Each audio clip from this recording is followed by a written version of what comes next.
Վանաձորի նորընտիր ավականու 33 անդամից 19-ի ձայնով Վանաձորի քաղաքապետ ընտրվեց Հայաստանի Հանրապետական կուսակցության ցուցակը գլխավորող Մամիկոն Ասլանյանը։ Ավականու կազմում Հանրապետական կուսակցությունն ուներ 13, Դաշնակցությունը 2, Լուսավոր Հայաստանը 10, նախկին ՕԵԿ 5 և Բարգավաճ Հայաստանը 3 մանդատ։ Վերջին 3 կուսակցությունները հուշագիր էին ստորագրել և միասին առաջադրել Լուսավոր Հայաստան կուսակցության առաջին համար Քրիստ Մարուքյանի թեկնածությունը և ըստ նախնական պայմանավորվածության 18 ձայնով պետք է ընտրեին Քրիստ Մարուքյանին։ Ավականու նիստին նախընտրվեց ժամանակավոր հաշվիչ հանձնաժողով, որն էլ սահմանեց քվեարկության ընթացակարգը։ Հանձնաժողովում կար 5 անդամ, յուրաքանչյուր կուսակցությունից ավականու 1 անդամ։ Հանձնաժողովի աշխատանքներն ընթանում էին սկանդալներով, նախ երկար քննարկվեց, թե ինչ գրիչով պետք է քվեարկել և ինչ գույնի։ Մի մասը պնդում էր, որ ինչպես ցանկանում է, մյուսները, թե պետք է գրիչները միանման լինեն։ Դուք եկեք միջամտել, մենք այստեղ ուրիշ բան ենք քննարկում։ Իբրև թե քննարկվում է, որ մի գույնի գրիչ օգտագործեն։ Դա էլ իրավունք չունեն։ Քաղաքացին ինքն է որոշում ինչ գույնով ընտրի։ Հազիվ էին հասցրել գրիչի գույնի խնդիրը լուծել, այժմ էլ իրարանցում առաջացավ, ովքեր իրավունք ունեն ներկա գտնվել քվեարկությանը։ Հեղինե Բիշարյանը հայտարարեց, որ ավականու անդամները իրավունք ունեն նկարել իրենց քվեաթերթիկները։ Հանրապետականներին էլ զայրացրեց այն փաստը, որ պատգամավորները իրավունք չունեն միջամտել ավականու նիստին։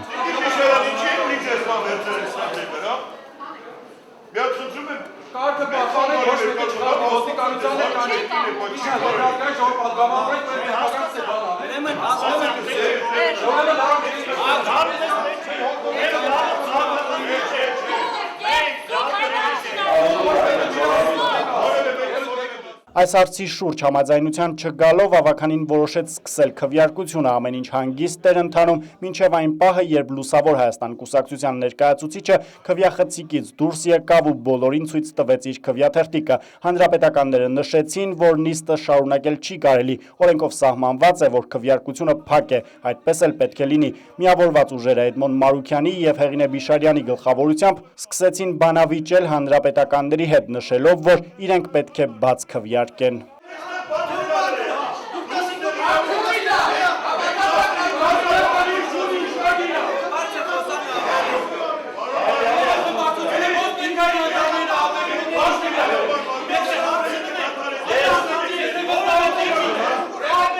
Որոշվեց ընտրությունը շարունակել փակ քվեարկությամբ, ավարտին լրագրողները միացան, ավականու անդամները լքեցին նիստերի դահլիճը։ Հաշվիչ հանձնաժողովը հայտարարեց քվեարկության արդյունքները՝ 19 ձայն հօգուտ Մամիկոն Ասլանյանի, 14 ձայն հօգուտ Քրիստ Մարուքյանի։ Ավականու նիստի շարունակությունը առանց ընդդիմադիր դաշինքի ներկայացուցիչների էր։ Նիստը վարող Գայանե Քալանթարյանը ավականու հանրապետական և դաշնակցական անդամներին ներկայացրեց նորընտիր քաղաքապետին։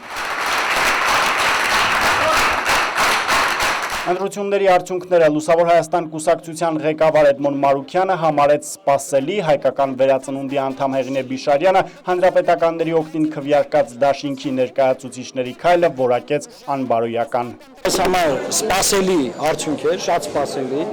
եւ մենք բնականաբար պատրաստ ենք նաեւ այս ելքին, ովքեր ուշագիրը խախտել են, նրանք պարզվելու են առաջիկա քվեարկությունների ժամանակ։ Մենք վստահ ենք, որ մեր քաղաքական ուժը հստակ ընտրել է, իսկ նրանք ովքեր շեղվել են անբարոյականներ են։ Այդքան բան։ Ես համարում եմ, որ եթե դաշինքը կնքվել էր,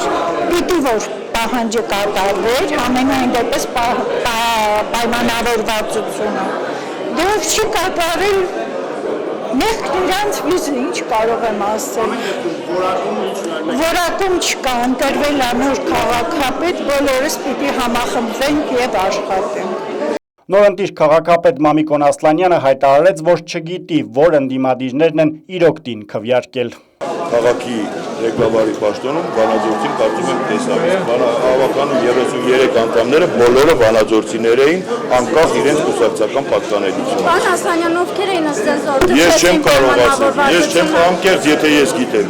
Ինչպես ստացվեց, որ տեղական մակարդակում կոալիցիա կազմած քաղաքական ուժերը չկարողացան իրացնել պայմանավորվածությունը, Վանաձորում այսօր սա գլխավոր հարցն է, որը հենց ընդդիմադիրներն էլ խոստացան պարզել։ Սարգիս Գոքորյան, Համլետ Պապանյան, Արեն Ավագյան, ժամը լրատվական։